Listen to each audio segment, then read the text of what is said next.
Welcome everyone to another episode of Dynamics Corner, the podcast where we dive deep into all things Microsoft Dynamics. Whether you're a seasoned expert or just starting your journey into the world of Dynamics 365, this is your place to gain insights, learn new tricks, and how to manage communication. I'm your co-host, Chris. And this is Brad. This episode was recorded on September 18th, 2024. Chris. Another great episode, but before we jump into it, you have a different background. I'm a different background. I am in the city of Las Vegas at the Power Platform Conference. First time, and I'm excited. Power Platform Conference 2024 in Las Vegas. Yes. You're very fortunate to be there. I'm a little jealous. I wish I was there, not for the gambling and the food opportunities but to learn knowledge about Power Platform. It's such a powerful tool. But while you're over there in Las Vegas, we still keep the podcast running. And today we had the opportunity to continue our discussion about effective management, leadership, and also the human factor of an implementation. With us today, we had the opportunity to speak with Christian Lenz.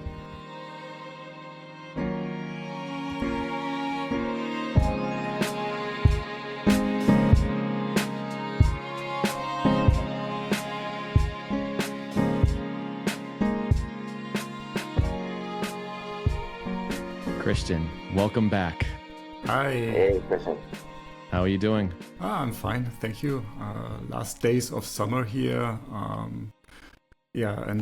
tried to have some summer vibes back then before the autumn is coming. I like the summer vibe shirt. I think it's working. Last days of summer. I hear that a lot for the conversations because now it's towards the end of September and I guess it cools off in most places.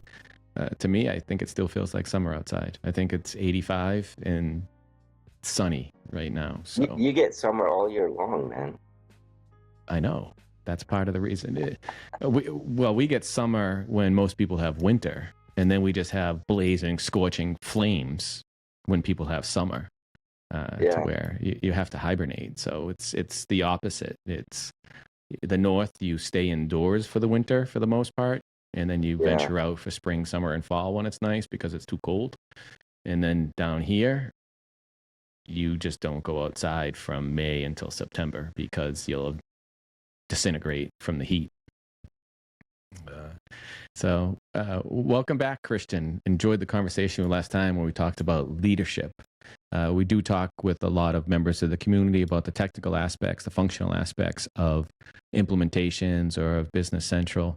But as we talked about last time, what's often overlooked is the management of the individuals working on those implementations, whether it be on the customer, user perspective, or from the partner or whomever is helping someone implement the Business Central application. What is the word? Is it customers? Is it user? What do we call somebody who uses Business Central? Uses Business Central, I think it's the user, but from the partner side, we speak of the customer because it's the business term. Lately, I thought if we should more aim for users. I like the principle Dave Farley has on his Continuous Delivery podcast. He says that we deliver software faster to the hands of the users, working software faster to the hands of the users. Since I was, during my roles from the beginning, I started with Navision and NAV, a consultant who trained users. I have the direct experiences how it feels for users to learn new software and something like that. And I think being a consultant in the first roles shapes your perception throughout the projects for the upcoming years for that. When you are a developer who gets the requirements, makes some coding and delivers an app, and the consultant is the one who has feedback to the users, that's another perspective. Since we are a small company and we started with a very small team back then, most of our developers were also consultants. So you always had the direct contact to the feedback of the users and how they feel and something like that. And I did a lot of training sessions, even standard in NAV or Business Central, and train someone brings me to step into the user's shoes. How does it feel having to train a new system, doing my daily tasks slowly, 10 times slower as it is required and something like that. And from this perspective, creating as a trainer a safe space for the users to learn something new. So we speak about customers because that's the business side we want to provide. But when it comes to how do I design my software, how do I bring this software to a real value, I think of the user role. No, users are important. You mentioned a couple points, and I wanted to follow up on some of the points that you had made. Back when you first started, developers were consultants, so developers understood the application in essence, to work with the customers, to understand the requirements, and then to be able to develop a solution. I like that model because I feel in order to deliver a better app for a customer and extension, if someone can understand the application and ensure they understand the requirements, it results in a better deliverable. And this is, KB and I did a session at Days of Knowledge America this past weekend or week. I don't know. It seems to be a blur to me these days. But that's what we talked about is, the question was, are you an AL developer or are you a Business Central developer? To talk about some of the importance. So that's what it was like. And that's how I was brought into this space as well, was when you had to basically fill all roles, project manage, develop, consult, even do some sales, I guess you could say. Have you noticed a change now? Is it more, has it been a radical shift or a large shift where most developers are more just taking requirements and working with them? Not to deviate too much from what I wanted to talk to you about, but as you break up the topic, I have some questions on that. I think the shift began more than a decade ago when the projects grew larger. You have to split up the tasks and the responsibilities, because otherwise it's just too big for being a one-man show on AV. I know some of the freelancers are still doing that for customers, but when we have the big shifts from a major version to another, or from NAV to BC, or from CAL to AL, most of them need the help of a partner with a larger team with specified roles. And I think it's also a differentiation between projects and product development. I think for product development, it is better to split the responsibilities even more, and the roles even more, and the tasks even more, because you can more streamline the whole development process and the feedback process and everything.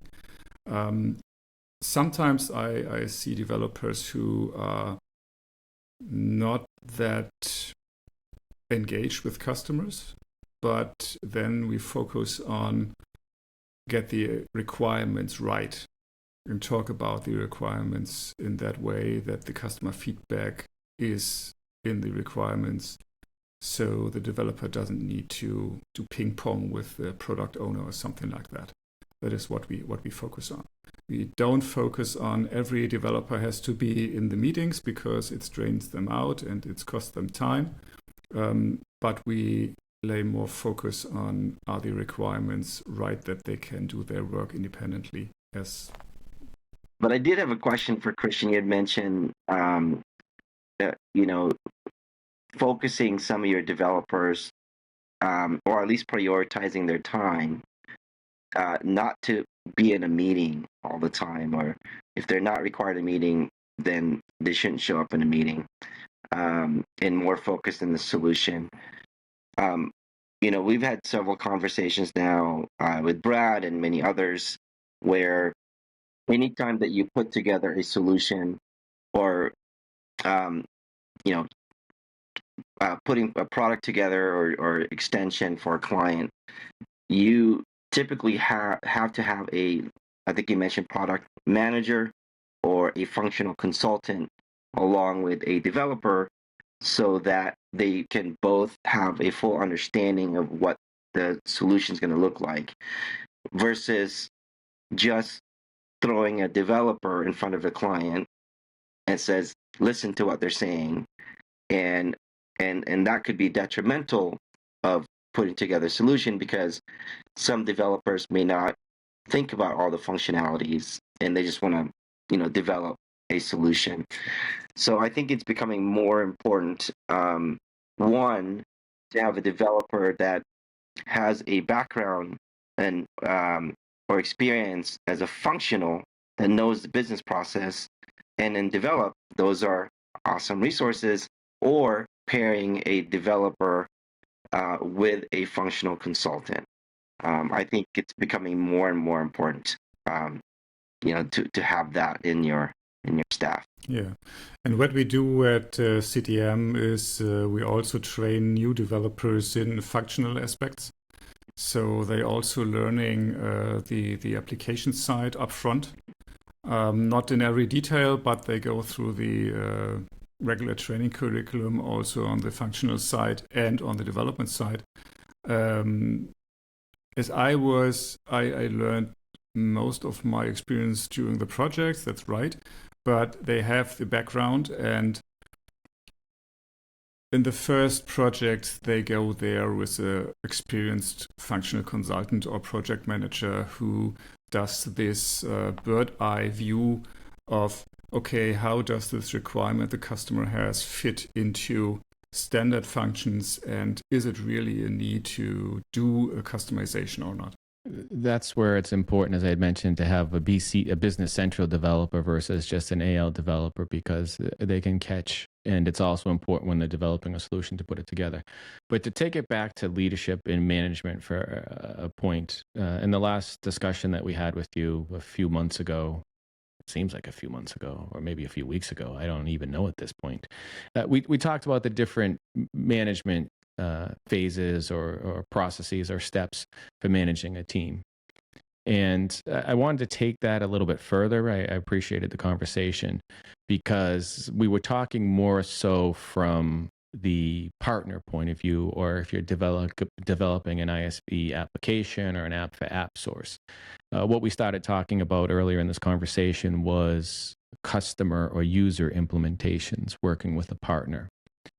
And I have some questions around the management and adoption of that. Is there a way to manage a team that's co-joined between a user base and a partner? And how can you manage a team or lead a team for a successful implementation when you have two groups of people? You need to have another additional level of awareness, I would say, for that, because as the external partner, you are not in a role that you have a direct influence on how the customer or user is organizing their project. So when you experience that they are struggling with that, it helps to see if they are in survival mode or not, and can provide some additional workshops or discussions on project manager level or on leadership level on the customer side to address those topics. In my project manager experience back then, I didn't take this step as much as I wanted to, because I felt this hidden barrier between us as a partner and the customer organization. So we are just the partner who gets some wishes and some requirements that is seen as someone who delivers. We're just a truck driver for their solution to bring it to them. We have not the order to also manage their organization and what is going wrong there and something like that. But it impacts the project so much if the customer is in a survival mode or not, and they are not aware of these modes. They are not familiar with building up a team like we are for every project. So they even don't see it. Yes. Every time I hear you say survival mode, I get a slight chuckle because sometimes I feel like I'm always in survival mode when it comes to it. You hit another key point where a user going through an implementation is not always in the space or have the opportunity to develop a team for an implementation. I think with Business Central, it targets so many different types of customers because it's that versatile of an application that it can handle small businesses and it can handle the medium-sized businesses. And a lot of people don't talk about it, but it can even handle larger sized businesses. So depending upon the size of the organization is going to be how big of a team that they can have to work with the implementation, which I think is a challenge. And like I think you had mentioned with them being in survival mode with it, it may be because they also have work to do, as I call it, right? So it's the business must still move forward as they're going through an implementation. Yeah, and from our experiences, also lately, the big projects my colleagues did, the best projects were those where the project managers were able to work full-time on the project. That were the best cases. They prepared all the requirements, they prepared the test cases, they did the testing, they were the key users, they knew what other key users they can approach to have a good feedback about the solution early on and something like that. But many customers are not in this role. Mainly the guys from the IT departments are nearly in this role. If you have a project manager who is mainly in charge for finance management or purchase or something like that, and because of this they are purchasing a solution from us as a partner, struggle the most with this because they see us as a partner more like any other vendor who is just delivering goods to their loading dock. And when it's there, it will be checked and they receive the invoice and they say, okay, we did receive the goods and we will pay them. But that is more like acting in daily business than doing an ERP implementation project. And most of the partners don't have the time to send their people on a 5-day project management training or something like that. And even if they do, having the experience to really do a project takes much, much more time, and there's no repetition, right? Most of them are doing an upgrade project or even an implementation project 2 or 3 times in their career. Yes, I could see there's a challenge. Yeah. So from a partner point of view, how can you lead or manage that project in those types of situations? Is there anything that a partner can do, or someone leading the project from the consulting point of view, even if they're not a partner, to help with that management process of their team? I think the best approach to bring this to the table is doing it in a section we call risk management during the steering meetings. But to be able to do this, you have to manage how you can build trust on the customer side, that you can talk to those topics. I had some of those situations back in the large projects, but it needs, again, very much experience to address it right, not to upset the customer, and to open them up to look at those issues. But it comes down to, yes, it is about risk management for the company. So you look for how is the correlation to risking them going out of business if we do not address this.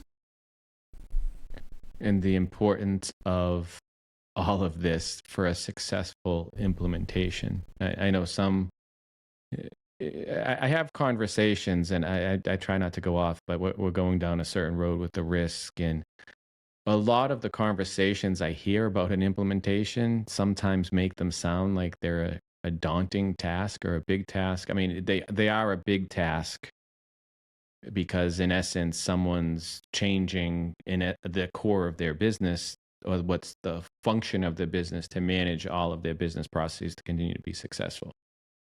But it doesn't always have to be complicated. It doesn't always have to be what I call difficult. But with that, it also requires some preparation, which sometimes sounds like a lot of work because we all talk about this. And it's not just this conversation we're having. I've been having more and more business type conversations versus the technical and the functional conversations. And I'm starting to hear phrasing that if I were a business owner, I may sometimes be afraid to go through an implementation because I hear, as you had mentioned, risk management. I hear project management, and my staff will need to learn a new system. My staff will also have to go through and test the new system, but I still need to perform my function. It does sound complicated, but as we go through this process and working with them with leadership, how can we tone that down and also explain to them, yes, there are risks, but there's risks that with anything that you're doing, and it doesn't have to be so big in essence. I don't know if I'm phrasing it properly. Yeah, I think there's always going to be risk. I think maybe finding ways for people to understand that there'll always be risk, but you can do a lot of things in terms of preparation as a leader, or if you're leading a project or even managing a team, that if you take the time, it will minimize those risks. Not necessarily, sometimes you just can't remove risk. There's just unknown risk, but you can certainly minimize and even prevent some of those things that would creep up. So I think the conversation still needs to happen, even though it could sound scary. But if you don't have that conversation ahead of time, then it's certainly going to be more difficult, and the risk would be more amplified if you're not having this conversation.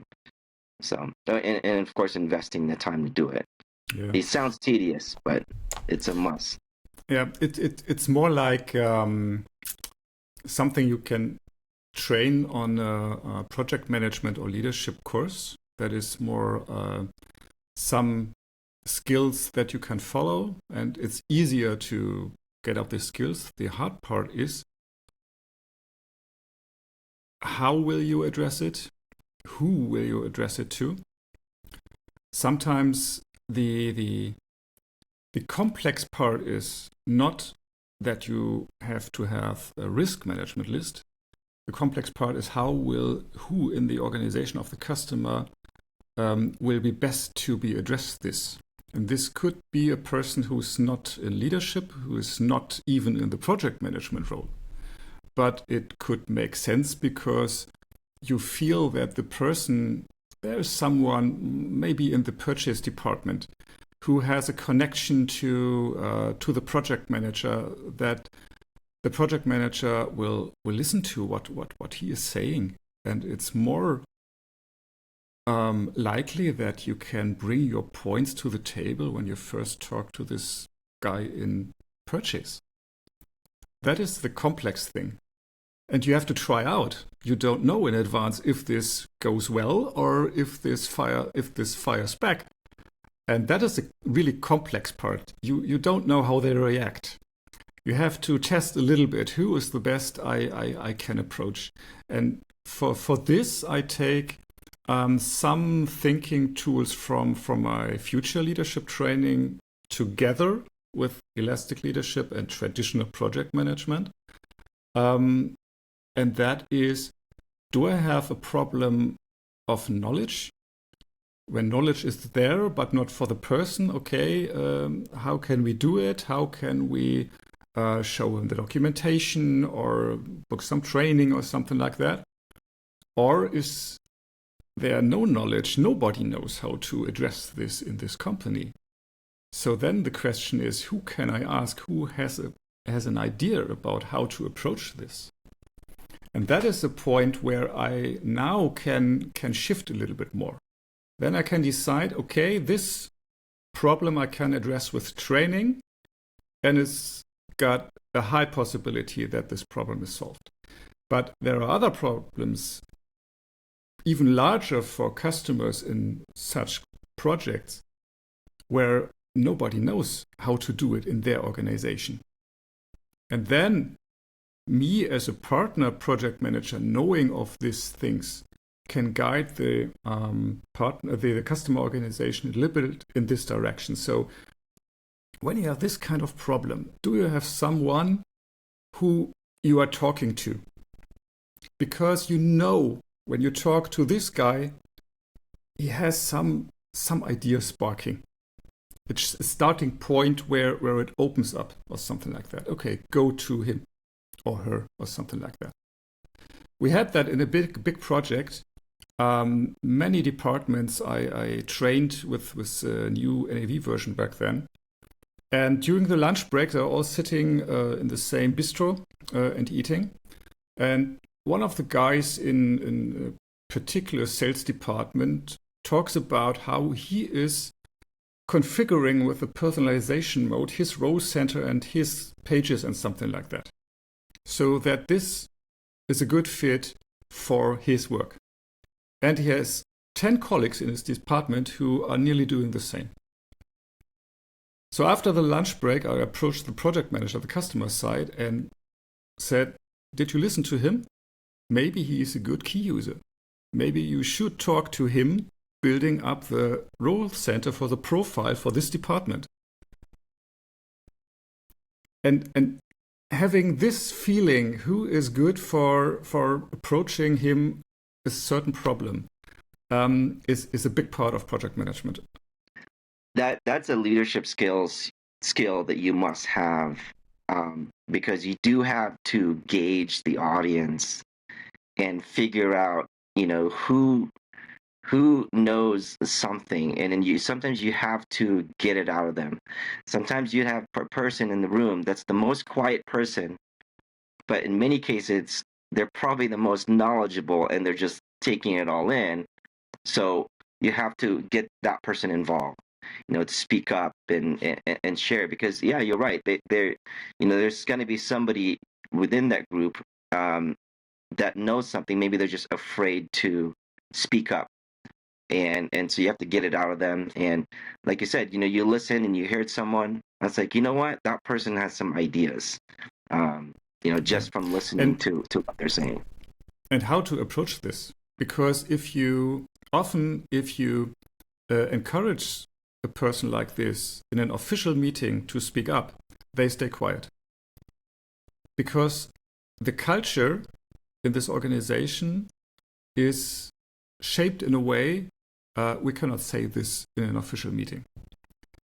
So you can try to approach him informally in the coffee kitchen or somewhere else and try to leverage this knowledge that is there.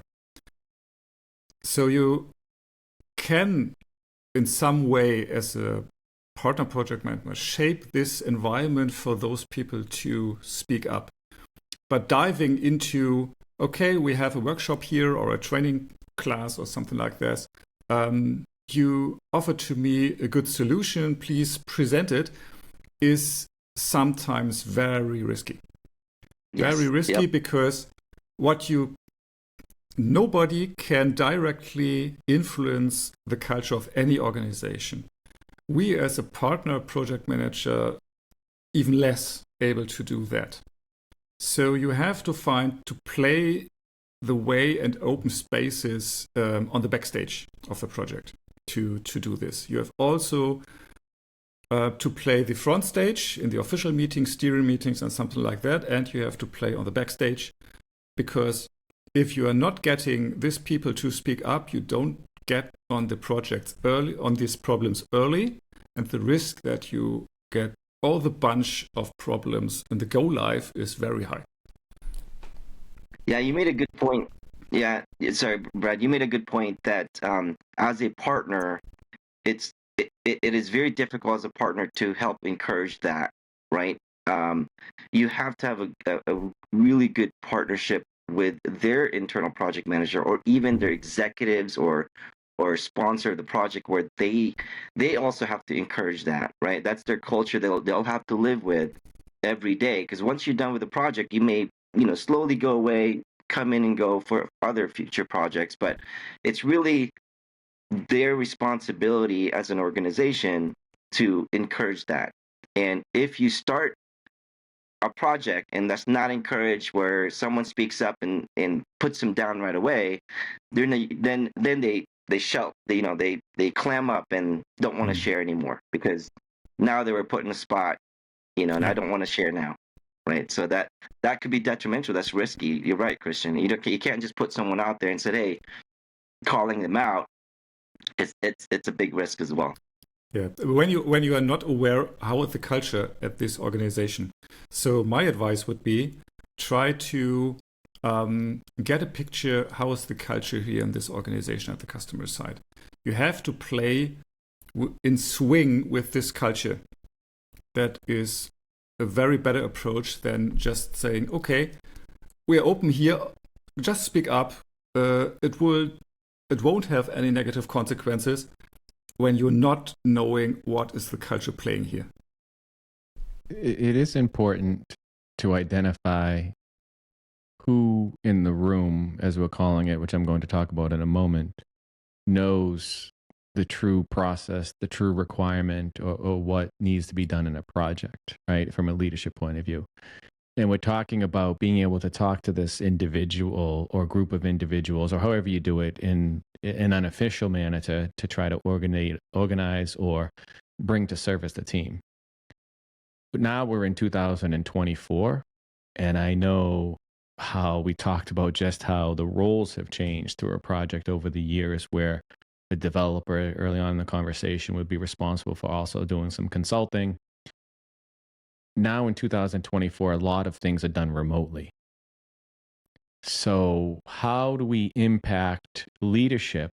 And I loved the conversation on elastic leadership that we had, and I encourage everyone to go back and listen to it and learn about it. And we can continue that conversation forever. But now from a leadership point of view, let's take into consideration, even going back to that elastic leadership model, where you no longer have everybody in an office together.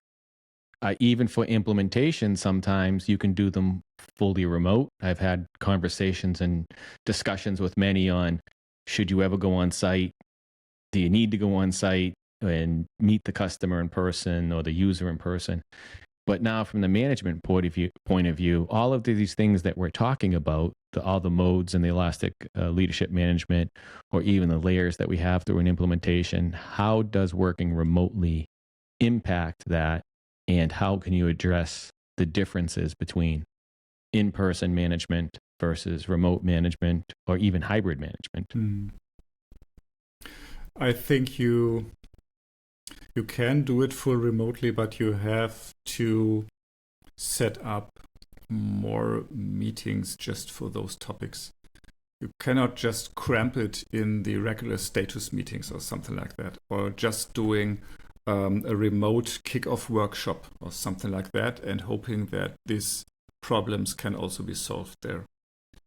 In my perception, experienced project managers are also doing good project management work remotely, because most of our project management work is remotely, even if we have very local customers here in northern Germany.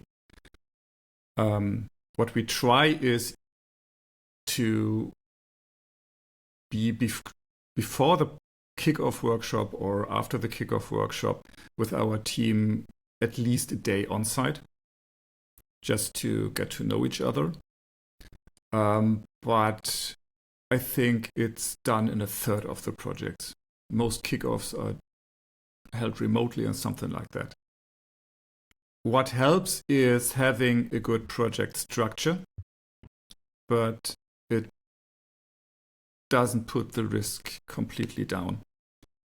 So what you can do is being aware of this and offer some of these meetings just to talk about how are we doing in communication. Are there some blockers in the communication or something like that? And when you approach these topics, not play it to the personal level of the people. Because every organization has a cultural behavior or something like that to personalize right away. I know this guy, he doesn't want to talk to anybody, or he's so upset and so angry and something like that. And then you are doing kitchen psychology and not addressing it right. So what you can do is to carve out what function is this person, this persona in this organization acting and behaving, and talk about this and how this affects the communication for the project. Chris, you taking notes over here? Yeah. So, I am. That sounds familiar, doesn't it? Of course, it sounds very, very familiar. I mean, a lot of us are remote, and Brad and I always, we have conversations about this daily. It is difficult when it's when you have remote team members, because it's different when you're on site. You're with them, shoulder to shoulder in a conference room. It's easy to read the body language. It's easy to read the room. But when you're remote, when you start the remote meeting and you end the remote meeting, that's it. It's not like if you're on site with them, there's always that small chatter leading up to the meeting, and then there's some additional chatter after the meeting. In remote, it's a little bit more difficult. So I think what I heard from you is you have to increase that communication, and maybe set a communication plan where you can have a little bit more time to maybe do a little bit more one-on-ones, maybe additional chat via Teams or some kind like that. But I think it's important, right? So it's not extra work because you would have done that already, even if you're on site. So I do love that approach, Christian. I'm certainly learning something from you that, you should take the time to maybe reach out before or after, and not just have a set scheduled meeting, because you're not going to get a lot if you just box yourself in within those meetings. So as a leader, you have to expand that communication plan. Yeah, and that is just making the safe space to talk about this. And then you have the point, how can you address it? And I learned the kind of communicating this or being an opener, thinking that it has a good reason for the other person to behave this way, which seems blocking communication or blocking the project. So I take the mindset that no one wants to block a project, but they behave in a way that it blocks the project. So what is the good reason for them to behave to block the project? And ask this. And often that leads to a function they, in parallel, try to accomplish they are in. And then you can see, okay, that's a good reason to behave this way. How can we integrate this in this project? Because you also have a function in this project. So how can we leverage this so that you can do a better communication or better work, more time for the project, for example? What are the factors from your peers, from your manager, or from your organization that need to be changed in order that you can just be free from, I have to manage it all and I don't know how at the moment. And that is the kind of conversation you can do. And the opener I would suggest is, hey, I see there's some behavior that is not in shape or in sync with the communication for the project. I think you have a good reason for that. Let me know. I think see, it all breaks down to communication, proper communication. And this is where I think with the management, with the remote, is being able to get that connection as well with it. And I bring up the remote because of some offices may be far away, or they may have remote offices, because it also does help with the talent pool to be able to complete some functions within an organization. Not all functions can be remote depending upon the type of business, but I think the whole leadership style is important to incorporate, or at least be aware of how to also manage remote remote talent. So it's both. It's, you have to set up your communication room a little bit different for remote. Doing more meetings or doing a check-in in the beginning of every meeting or something like that to make a better connection. But there is something that is applicable to remote as well as on-site or personal. When you have very experienced coaches, you can see that they can build that trust for coaching initially, even if it's remote. I had this.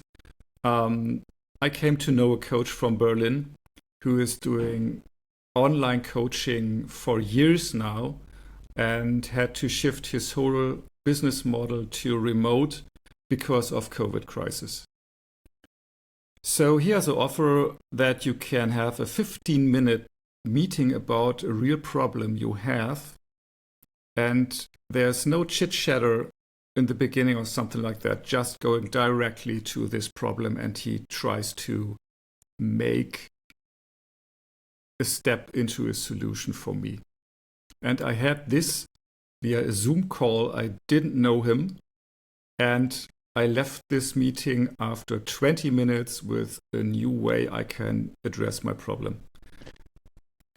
You hit on some points there, and I'm glad you went there, because you had mentioned with remote you can have more meetings. And the first thing that I think of is having more meetings versus having productive meetings. I am involved in a lot of meetings, and I can honestly say a lot of them are useless. And what I mean by useless, and I'm sorry to be use such a strong word, but I feel like I waste my time, because I show up to a meeting, people talk, I have other things that I need to finish, and sometimes people have meetings, in my opinion, to have meetings. Now, I understand the importance of the meeting to bring the team together, to group the team together, but also sometimes I have a meeting for somebody to explain to me something, to just say I need to look at it to have a meeting, instead of giving information ahead of time to prepare for the meeting. So with that whole conversation comes with what you had talked about, and I think you alluded to with this individual from Berlin that you met within 15 minutes. It's how to have an effective meeting.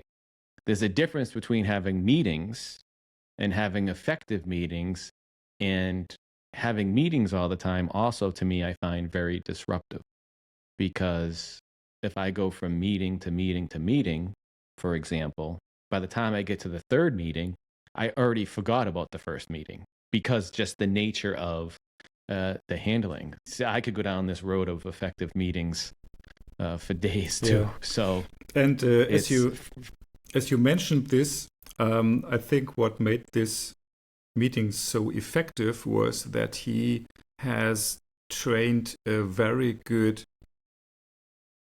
kind of questioning or asking questions to come to my problem or the core of my problem very quick. And from there, when you are clear about the problem, you can come up with better solution ideas for this. And coaching is mainly about asking questions to the coachee. I would not consider myself as a coach. I pull out ideas or offer ideas as they come up in my body. So I'm not that question guy. But I know the principle, and that is very helpful. How to ask questions to come to the core problems very quickly. And I think coming to the root causes of problems or the description of problems very quick makes it easier to, okay, is there some knowledge or not? And who is the best to make a decision on this? So having in mind that when you have a problem, you look if there are some ideas, and also in the same moment, think about how will the decision be made? Who makes this decision for this problem in this project? And how do they make them? What I often see in meetings is that the form of making decisions is consensus. We're talking until everybody agrees. And we all know what this leads to. Yes, the more opinions you have, right, the less you get accomplished. Right. And you do need to have some decisions. And this gets... You've been sitting in on my meetings, haven't you? And this gets even worse if you introduce self-organizing teams. It doesn't address what kinds of decision-making do we have here. Because when you have self-organized teams and they are used to that they have some hierarchy guy on the top who is making the decision and that isn't present anymore, then they fall back to, okay, we try to belong to this group, so we are not raising important topics or critical topics or something like that. And then we talk and make no decision, and this means another meeting or something like that. So an approach I learned was, are there different kinds of coming to a decision? And that means sometimes in preparation, you need some time to think about and speak about how do we decide here? That seems a little bit overdoing, but in the end, it leads to a more effective decision preparation. So I had this when shifting from consensus, talking until everybody agrees, to consent. And that is a form where you present a possible solution and ask if someone has a strong objection or a strong veto because this solution can put the organization at risk. So it has to be a really strong objection. I approached this when I was a project manager at a big company at the customer, and we had steering meetings every month. And before we had consensus, and they couldn't agree on what to work on in the next sprint or something like that. And then I talked to the project manager. Hey, can we shift the mode a little bit? Let's do for every department, make a list of features we try to accomplish in this sprint. I prepare this. I send it to you to get some feedback, and we present it to all the department managers in the steering meeting. With the rule, everybody is asked one by one, so everybody has the chance to speak up. And if someone has a strong objection or a veto, he must raise it in this meeting, or it's over. So nobody is allowed to raise a veto or do chit-chat or gossip when the meeting is over in the coffee kitchen or something like that. Can we try this? And he said, yes, okay, we go for it. And this changed the effectiveness of steering meetings at this customer immensely. We cut the length of the meeting by 1/3, and we always finished early. I like that strategy, and I think many can learn from that, because that's one thing. I say some things in jest and some things with seriousness, but it is important to have those effective meetings. And thinking back to some of the meetings that I've been in, everything you're saying stands true with the self-leadership or the self-directed teams.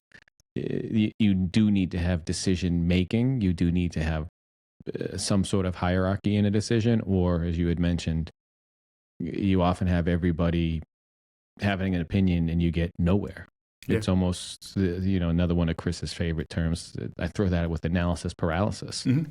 Is you can spend so much time talking about it or coming up with something, and you never do anything at the end of it. That was the mode we were in before we shifted this mode at this customer. No, it's a pleasure to hear. I feel like I'm in that mode all day long sometimes. But when you have an offer for an alternative decision-making method, that could shift the room, because you can choose now. You don't have to bring everybody on your side. And the other thing is, you don't have to play politics, because when someone raises a veto, that is taken seriously. He has to explain why he's doing this veto, and why it is a risk for the organization and not a personal feeling or something like that. So we had this in this first meeting at the customer. Someone raised a veto because the logistics project was at risk because of the proposal I made. I said, okay, let's discuss this. And when this veto is there, my proposal is disregarded. We cannot do this way. Even the general manager cannot say we do this. So we talked about it, and we found a little shift in the solution, and we asked again, has anybody a veto? One by one? No. And then we had the solution. We had much more buy-in from all the department managers. Yeah, that's really important. I love the fact that, I know Brad and I talk about this all the time. It's like we have just meetings upon meetings, and, even from the other end where I'm asked to make a decision, at the end of the meeting, it's like, what were the options? Which options should I be choosing?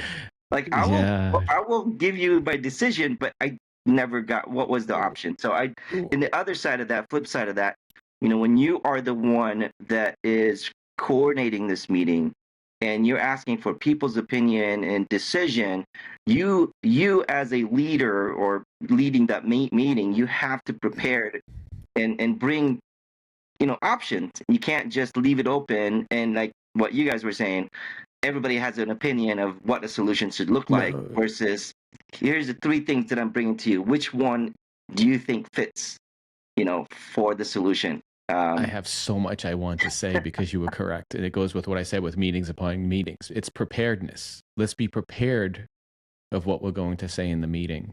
Let's make sure also, if somebody has an opinion, let's validate that opinion. Or as you had mentioned, the veto is extremely important. I agree with that, because it's important to bring a group together. Everybody has, again, in the information technology field, if you're going from implementation or running a business or anything, everybody has different viewpoints or different pieces of knowledge. That someone may make a decision, they're not aware of something, as you had mentioned. I'm kind of phrasing it differently. They're not aware of something in a different area. Therefore, they raise a veto for you to make or raise awareness to something and have facts behind it. And then the group could make a decision, maybe change the decision because the information that was presented in the veto. And it's important to understand that those who may have an objection in the case that you're talking about, or a suggestion rather than an objection, to validate that. And just also understand that sometimes a decision has to be made that not everybody in the room is going to be happy with, because sometimes there's also external forces driving the decision that somebody may not understand, again, because of the different perspectives. It's all about preparedness, awareness, and I can't even say anything anymore because I have so much to say. Do you ever have so much you wanted to say about something that you have nothing to say?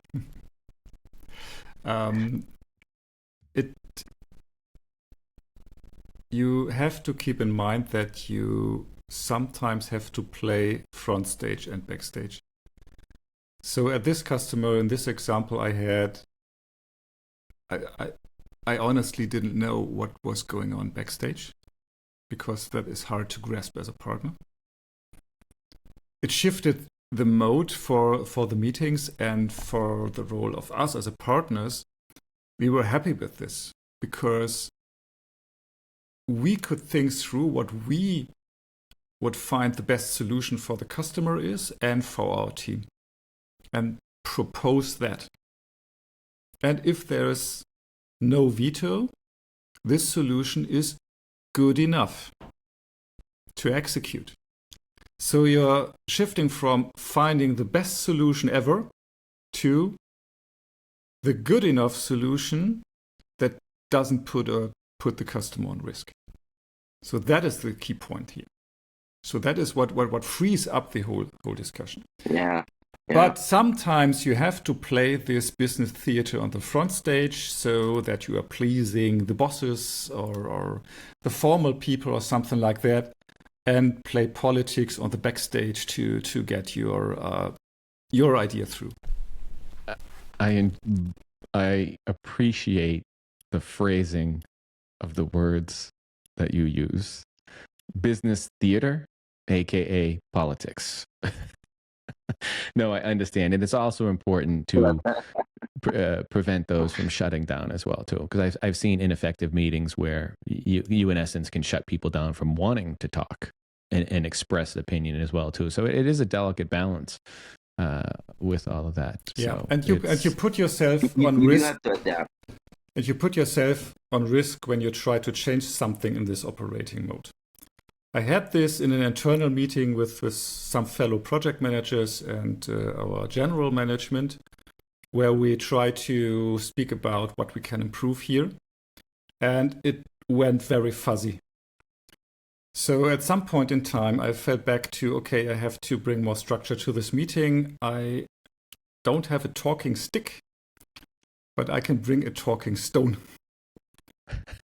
So I like the talking stick. I say that in meetings. I brought a big stone we collected at the shore in Denmark, where we are on holidays, and I said, okay, only the one who has the stone is allowed to speak, and I will take care who is next, and that everyone who wants to speak gets a word. And at some point in time, the old behavior kicks in, and our general manager interrupts. And that is a very tough point where you have to shut down your CEO and say, it's not your turn, it's her turn. And when you're in the order, then it's your turn. And that's why you have a stone, because you can throw it at them if they talk, or no? No. It was okay. just the symbol I had. Oh, so, okay. I didn't know if it, I agree with the talking stick, whoever has the talking stick. And then if it was it's big just enough, a symbol you can whack for I have no stick, but I have something that you can handle someone. It has to be a physical object. And that is sometimes very difficult remote. I heard of some concepts to have a virtual talking stick or something like that. In some tools, you can put something on the screen of someone that you know who has the talking stick at that moment. But it's difficult to make this, and it's risky because when you it could fire back, and that is why it's leadership. You put yourself. I think at the maybe risk. you need to have someone who can control the mute. Yeah, if somebody have wants to to mute talk, everybody first. Like they did with one of the presidential debates here. They had everybody muted when it wasn't their turn to speak, and I think it brings some effectiveness to it. And then people would have to signal that if they wanted to speak. I think it's a good way to manage it. And when you think of humans, you know that nobody wants to interrupt the other. Everybody is polite from the heart. But when you look at the behavior, it's different. So you have to adapt. And sometimes you have to put some structure in those meetings. Something like that. Oh, it's excellent. Well, Christian, thank you for talking with us again. I could talk about this for hours and hours and hours because Good stuff. as I had mentioned, we often, with the implementation process and cycles, focus more on the technical aspect or more of the functional aspect of the application. And now I'm seeing a need and a shift to have to talk about the people. Yeah, right? and People are a big part of an implementation of anything. So I'm happy to talk about this and continue talking about this with members of the community. Thank you so much for opening this space again, because in the conferences in our space, I miss this whole track of the human factor. So it's even more important that you open up this space with podcasts like this, that we have a space to talk about this. I even got someone new that approached me on LinkedIn because they heard the former podcast episode where we were talking about elastic leadership. So I think that sparks a little bit talking about the human factor and how to tackle it, because every project has it, but everybody's focusing on this functional and technical side. I agree with you.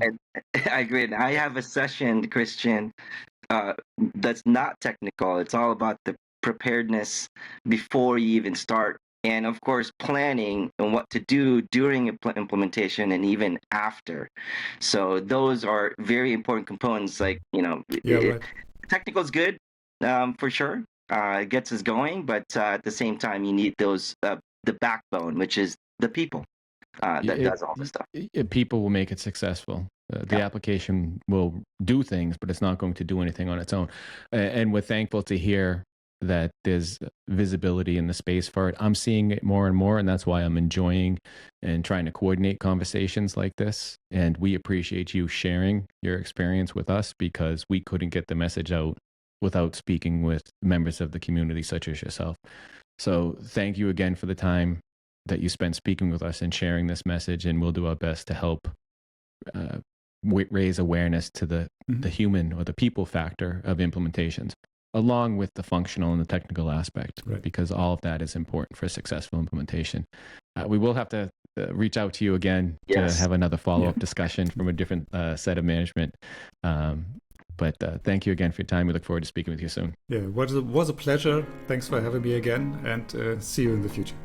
All right, thank you. Ciao, ciao. Bye. Thank you, Chris, for your time for another episode of In the Dynamics Corner Chair. And thank you to our guests for participating. Thank you, Brad, for your time. It is a wonderful episode of Dynamics Corner Chair. I would also like to thank our guests for joining us. Thank you for all of our listeners tuning in as well. You can find Brad at developerlife.com. That is DVLPRLIFE.com. And you can interact with them via Twitter, DVLPRLIFE. You can also find me at matalino.io, MATALINO.io. And my Twitter handle is Matalino16. And you can see those links down below in the show notes. Again, thank you, everyone. Thank you, and take care.